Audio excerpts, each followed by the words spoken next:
না ফেরার দেশে পাড়ি জমালেন জনপ্রিয় অভিনেতা শামস সুমন। ১৭ মার্চ রাজধানীর একটি বেসরকারি হাসপাতালে চিকিৎসাধীন অবস্থায় মৃত্যুবরণ করেন তিনি।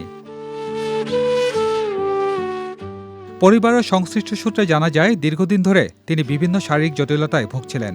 সম্প্রতি তার শারীরিক অবস্থার অবনতি হলে হাসপাতালে ভর্তি করা হয়। সেখানে নিবিড় পর্যবেক্ষণে থাকার সময় তার মৃত্যু হয়। ৯০ দশকের শেষ ভাগে টেলিভিশন নাটকের মাধ্যমে অভিনয় জগতে পথ চলা শুরু করেন শামস সুমন। দীর্ঘ ২ দশকের ক্যারিয়ারে অসংখ্য জনপ্রিয় নাটক ও টেলিফিল্মে অভিনয় করে দর্শকদের হৃদয়ে জায়গা করে নেন তিনি। তার অভিনয় ছিল স্বাভাবিকতা, সংযম ও গম্ভীর কণ্ঠের এক অনন্য মিশ্রণ, যা তাকে অন্যদের থেকে আলাদা পরিচিতি দেয়। চলচ্চিত্রেও তিনি কাজ করেছেন সাফল্যের সঙ্গে। ২০১৩ সালে নায়করাজ রাজ্জাক পরিচালিত আয়না কাহিনী সিনেমায় সর্বশেষ অভিনয় করেন। এর আগে ২০০৮ সালে স্বপ্নপূরণ ছবিতে অভিনয়ের জন্য জাতীয় চলচ্চিত্র পুরস্কারে শ্রেষ্ঠ অভিনেতার সম্মাননা লাভ করেন।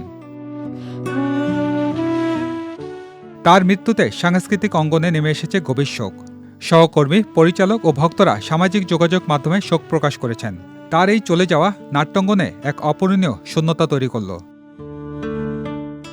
সজল খান, বিজয় টিভি, ঢাকা।